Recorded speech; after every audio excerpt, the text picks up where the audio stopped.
evil lurks in the hearts of men. The shadow knows.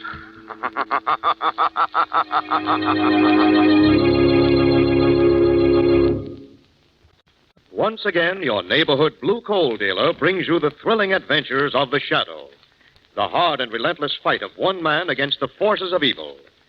These dramatizations are designed to demonstrate forcefully to old and young alike that crime does not pay.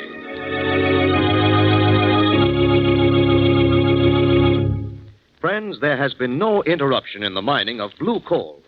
Every working day, the blue coal mines are producing at full capacity. Yes, householders can fill their bins with blue coal this spring and be sure of the same steady, healthful warmth next winter they have enjoyed this year. Because of the shortage of other fuels, the demand for hard coal has greatly increased. And for your safety and comfort next winter, we want to make this suggestion. Place your order this spring, the sooner the better, for the coal you will need next winter. Don't take a chance. Call the nearest blue coal dealer tomorrow and ask him to schedule your spring delivery of blue coal, America's finest hard coal.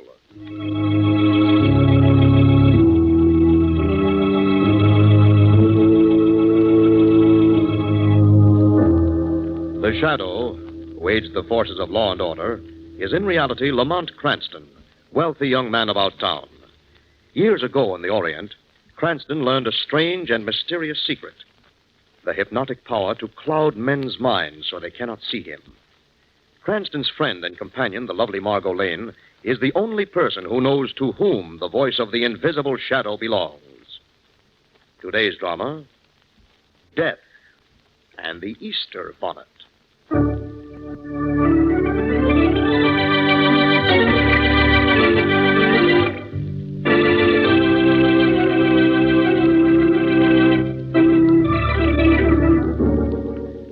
Just exactly the kind of an Easter bonnet I want, but there just isn't anything like it in any of the shops this year. Lamont, you're not listening. Yes, I am, Margot. You're talking about hats. Well, I don't know how you know that. You're not paying the slightest attention. I have to pay attention to know that. What'd you say? No, nothing, Margot.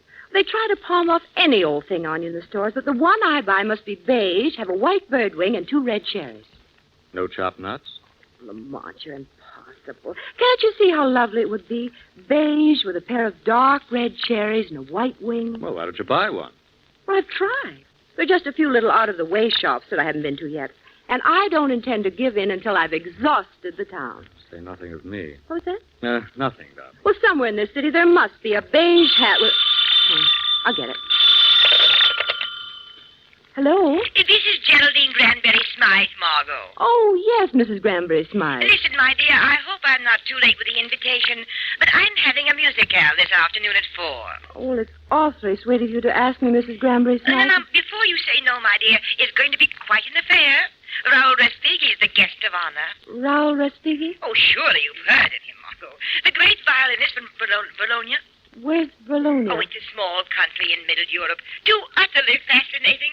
And Raoul has taken his entire smart set by storm. You'll never forgive yourself if you miss meeting him. Oh, say you'll come. Well, I intended to shop for my Easter hat this afternoon. Surely that won't take until 4 o'clock, dear girl. Well, I don't see why not. I've been at it practically all week. Have you tried the Baroness Yolanda shop? The Baroness Yolanda? Oh, yes, it's a charming little place just off Faulkner Square. Well, I've never even heard of it. Well, you're hearing of it now. Just drop in and mention Mr. Respighi's name. You think I'll find what I want? If it exists, my dear, you'll find it at the Baroness Yolanda.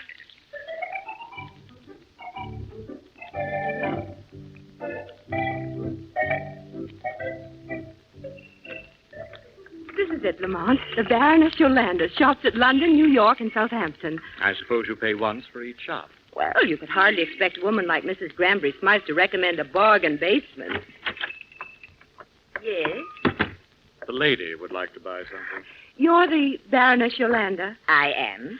I'd like a hat. Something special for Easter. Oh, ah, oui, mademoiselle. This perhaps pastel green with a sprig of the lilies of the valley. Very charming, don't you think? Yes, I do, but it isn't what I want. But perhaps mademoiselle has something definite in mind? I'll say mademoiselle has. If she will describe it to me, perhaps I could design it for her personally. Well, that's a wonderful idea. Look, I want a beige hat. Yes? With a white bird wing white birdwing. And a pair of deep red cherries. Doesn't that sound divine? Yes. Who sent you here? I was told to mention Mr. Spiggy's name. I see. So do you think you could? Could what, mademoiselle? Design it for me. I do not have to design it, mademoiselle. That hat is here, ready and waiting. What? Here, monsieur. Mademoiselle. Lamont, look. It's almost exactly what I ordered. Naturally, mademoiselle. How much is it? $75. $75? For that kind of money, darling, you could buy a cherry orchard with a dove palm thrown in. I am sorry, monsieur, but that is the price. Come on, Margot. No, Lamont. But- It's just what I've been looking for. $75? I know it's expensive, but I've been saving up for this all winter. Besides, I always say it pays to buy nice things. You come out ahead in the long run. Mademoiselle will take the hat? Yes. I thought mademoiselle would.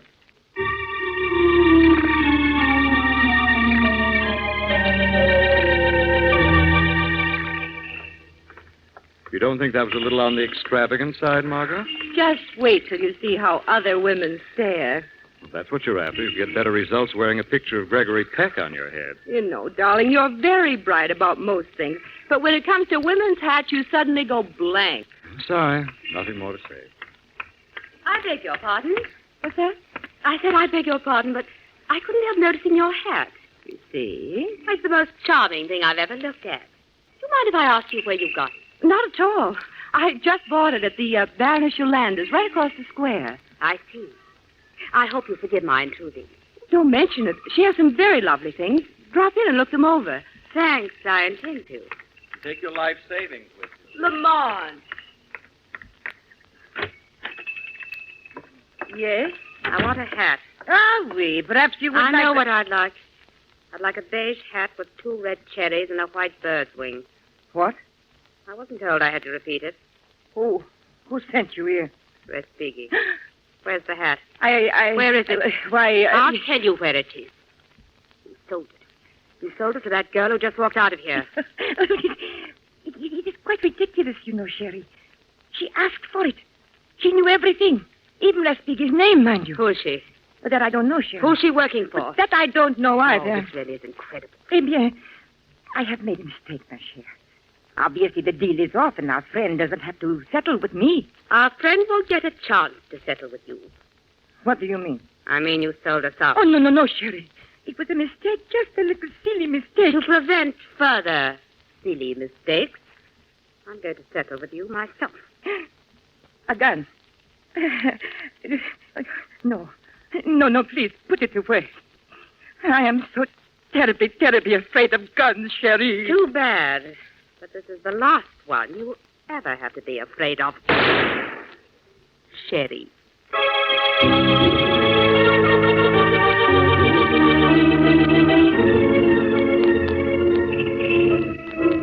Cab! Hey, taxi! Dear, we've been trying to get a cab for the last half hour. Not quite, Margot. Well, the last 10 minutes, anyway. Cab! Oh, here's one. At last. All right, my lady, hop in. Come on. You might as well tell him to drive on. What do you mean? I've just discovered that I left my gloves in the Baroness Yolanda's shop. Oh.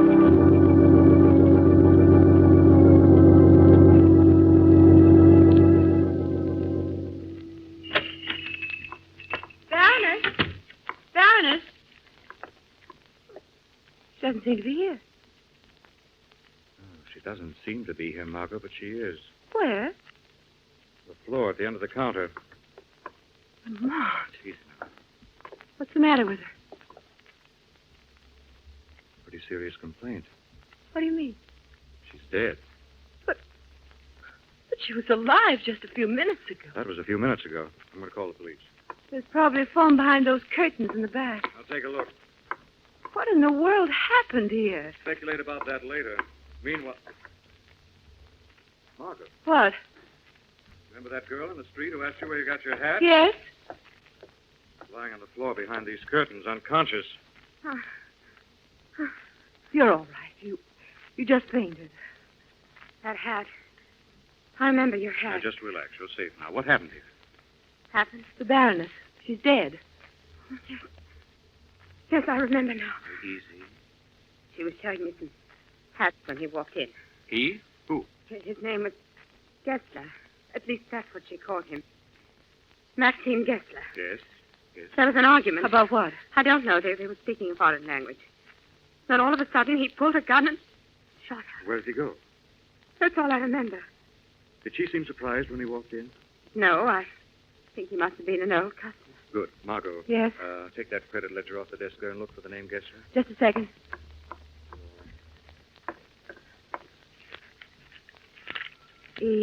E-F-G. Gary. Garnier. Here it is. Gessler. Maxime Gessler. Any address? Yes. 1041 Fairfax Street. Are you strong enough for the trip to Fairfax Street? Yes, I think so. Lamont, I thought you were going to call the police. I am. After I've interviewed Mr. Maxim Gessler.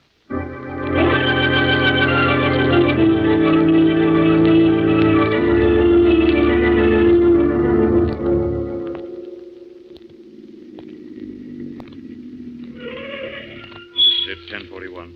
And as bleak a piece of architecture as you're likely to see. Oh, it's frightening. You hold on the cab, Margot. You mean I'm to stay down here? In the event of trouble, it'll be tougher to have you both with me. This young lady has to go along to identify Mr. Maxim Gessler.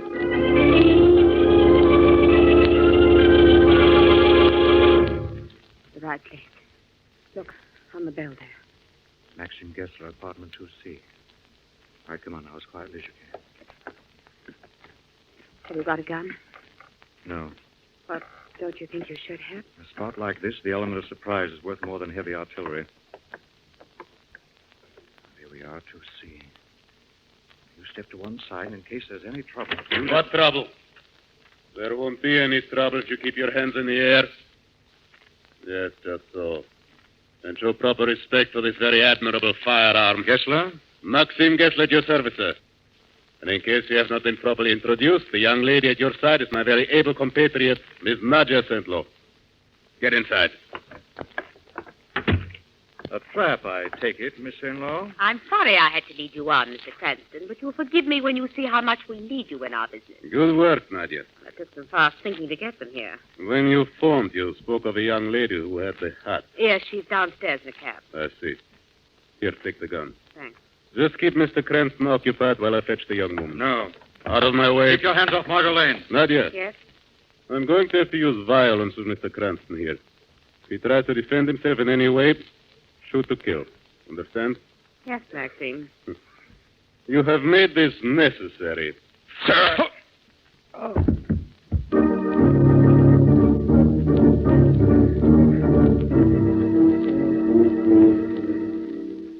You say Lamont sent you down to get me? Yes, he wants you immediately. But he's all right. Well, never better. And the young woman? Miss Sandlow, she's in excellent health, as you will see. Up these stairs, please. What in the world is this all about? I buy an Easter bonnet, and the next thing I know, I'm in the middle of a blood and thunder adventure. You'll find out very soon, Miss Lynn. And when you Margot. do, you... That's Lamont. Margot, stay out of here. Stay out, you understand? Lamont, what's the matter? Run before it. Lamont! Lamont! Ooh.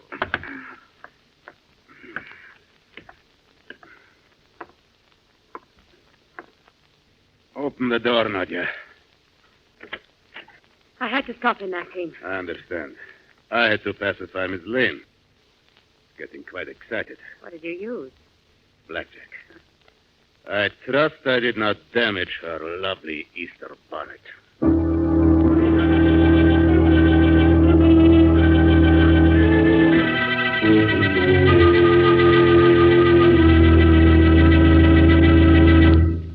We'll return to the shadow in just a minute.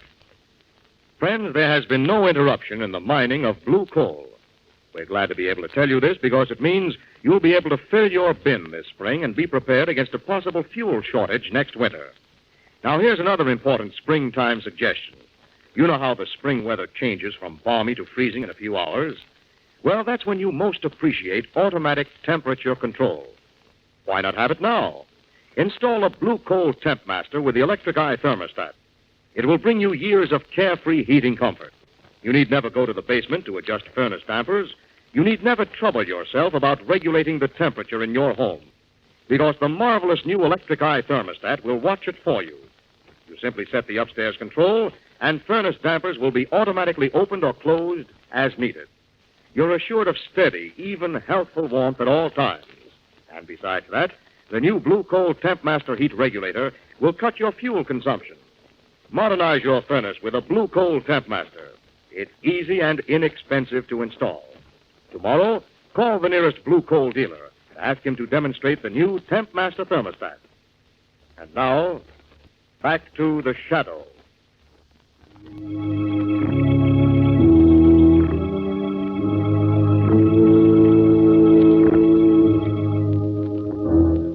When Margot came to, she discovered that she and Lamont had been dragged into a back room of Gessler's flat.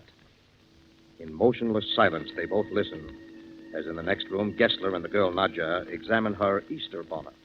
Well, have you found it? Not yet, but... Here, wait a minute. Seems to be something sewn in under the band. Here, give it to me. All right. Now we just rip out the stitches. Ah. And there we are. Is that it? G over pi m squared plus u over 7. Yes, that's it. Yes. Oh, wonderful. Our friend should be very pleased, eh, Maxine? Let us hope so. Tell me, our friend, is he going to be late? Let's see. He is his usual punctual self. He will be here within a minute. You think he'll have our money with him? I'm sure he will. He has their funds completely at his disposal. Whose funds? The funds of the Royal Wallonian government. Yes. Prompt as always. Mr. Gessler, sir? Won't you come in, sir? I thank you. You are prepared for my coming? Yes, sir. The formula is here. Exactly as we agreed. Excellent. May I have it, please? Before we make delivery, I think it only fitting that we collect our wages, sir. Exactly as we agreed. 5,000. Exactly as we agreed. Thank you. And now the formula, if I may? Here you are. I am most indebted to you. Now I come to a most unpleasant aspect of our relationship. Unpleasant? Quiet.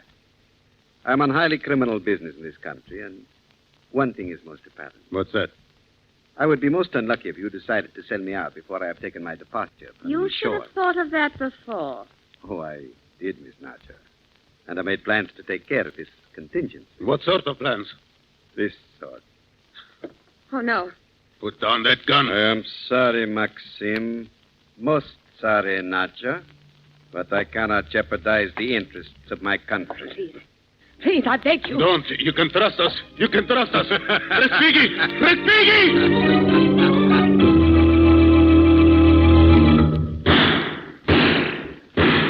Lamont, Easy, darling. the shot. What's happened out there? I've got all too clear a picture. Stand back. Why? We're going to smash this door. Heavens! Friend seems to have taken care of both. He shot Did you hear what Gessler called him? Respighi. Yes. Raoul Respighi. That is his name. Gessler. He thought I would betray him, and now I shall live up to his expectations. Hey, listen. The formula sewn into the head was stolen from a United States government laboratory. What? It gives complete instructions for the building of the midget cyclotron. Midget cyclotron. The last development in the cheapest and quickest method of producing atomic weapons. Where can we find Respighi?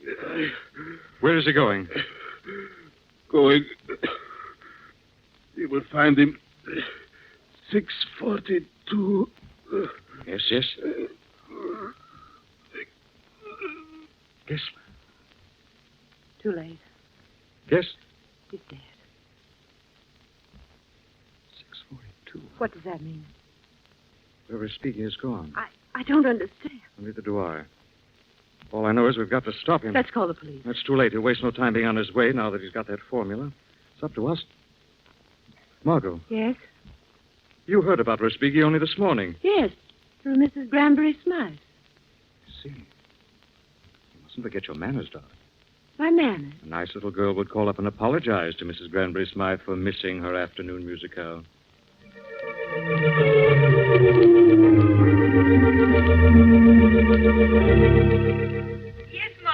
dear girl. I'm afraid I won't be able to get to your musicale this afternoon. Oh, that's quite all right, dear. In fact, it's just as well. What do you mean? It's all over. Mr. Respighi had to leave on urgent business. When? Oh, about 20 minutes ago. He left there about 20 minutes ago. See, ask what he looks like. Mrs. Granbury Smythe, what does Respighi look like? Why? Why do you ask? Oh, well, I saw someone on the street today, and I just had the idea it might be he. Oh, gold-rimmed glasses. Yes, Short black beard. yes, Tall, carrying a violin case. yes. Then you saw him, darling. Oh, thanks. I suppose you have no idea where he's going. Who said I didn't? I know exactly where he's going. You do? I've heard him phoning the Central Railway Station from my living room. Yes. He reserved a ticket on the Golden Express for San Francisco. San Francisco? Yes. It leaves at 6:42.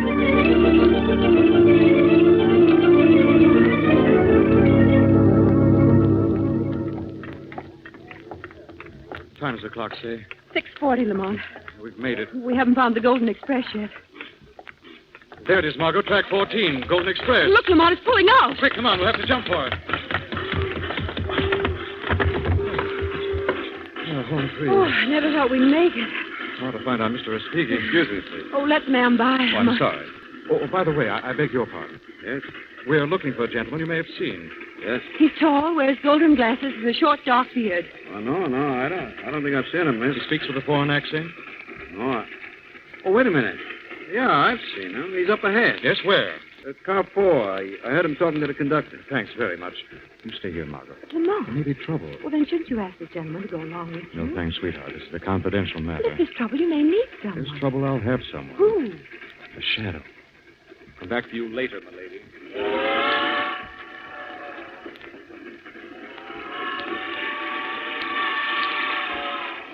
What's up, man? It's a very serious matter. Well, who's this guy looking for? His name is Respighi. Raoul Respighi. Raul Respighi. Well, why don't you say so? What do you mean? The guy in car 4 isn't Raul Respighi. I've seen pictures of him. And Lamont's off on a wild goose chase.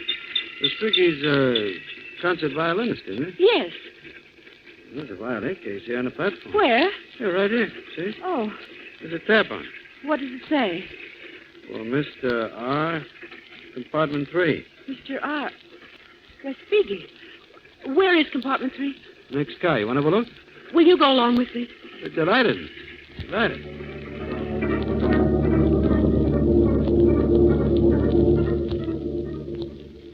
Here we are. Compartment 3. Hello in there. Nobody home. Try the door. It's unlocked. Huh? Do we go in? Yes, quick. Now, we've got to work fast. Maybe right here in this room. You sound like somebody in a spy movie. Well, no wonder. What we're looking for is some confidential government papers. Really? How confidential? They're practically invaluable. Not by any chance a secret formula for a midget cyclotron. Why, yes. How do you know? Because I happen to have it here in my wallet, young woman. I thought it wisest to remove the glasses, beard, and accent until I'm safely out of America. I'm a very cautious man. Respighi. And I'm sure you would have been wiser to have kept your lily white nose out of this situation entirely. But since you have not, being such a cautious individual, I shall have to take rather definite steps. If you pull that trigger, they'll hear you outside. I hardly think they could above the noise of the rails. They could hear if I screamed. Perhaps, but it would do you no good. I have bolted the door on the inside. You amuse me, young woman, trying to play at intrigue with a man whose business is intrigue. However, amuse me though you do, I can no longer afford the luxury of your presence. Please don't! Please don't! Don't! What happened? What's going on here? The window suddenly broke. Something crashed through the pane. But there's nothing inside. I don't understand. What happened to your accent, Mr. Respighi? What was that? Shadow. Who's that talking? I cannot see anyone. I am the shadow.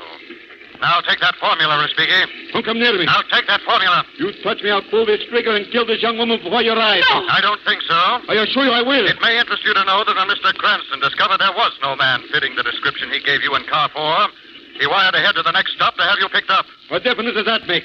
She'll be dead before we reach the next stop. We are at the next stop. What? The train has stopped, Respighi. And if you turn around, you'll see there are 3 American-made police revolvers leveled at you through the broken window.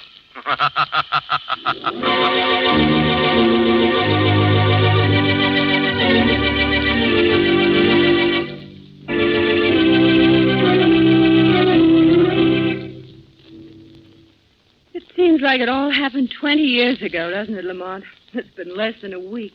All I can say, it was a tough way to get an Easter bonnet. No, I'll get it. Right. Register the letter for Miss Margot Lane. I'll take it. Sign here. There you are. It's for you, Margot, from the Scientific Research Foundation. For me? What is it? Open it and see. Lamont, look. In recognition and reward for your effort in retrieving invaluable paper of a secret and confidential nature, we enclose check for $500. Oh, that ought to teach you, Lamont Cranston. Teach me what? The hat cost me $75, didn't it? Yes. And the check is for $500. So I'm $425 ahead. You see now, don't you? See what, Doc? That I was right. It pays to buy nice things. You come out ahead in the long run.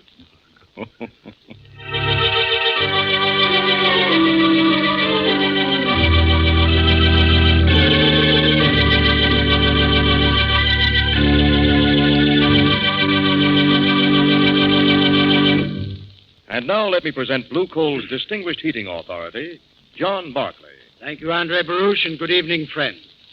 It's not too early to plan the spring checkup and cleanup of your furnace, and to make arrangements with your blue coal dealer to have that essential job done.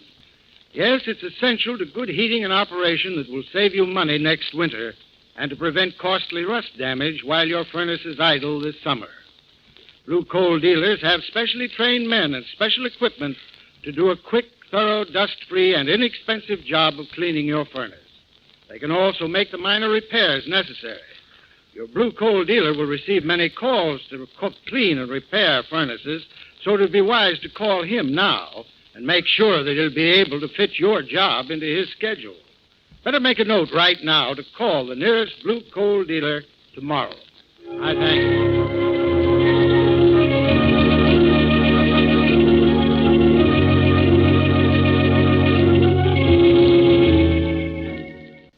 This story is copyrighted by Street and Smith Publications, Incorporated. The characters, names, places, and plot are fictitious. Any similarity to persons living or dead is purely coincidental. Again next week, The Shadow will demonstrate that The weed of crime bears bitter fruit. Crime does not pay. The shadow knows.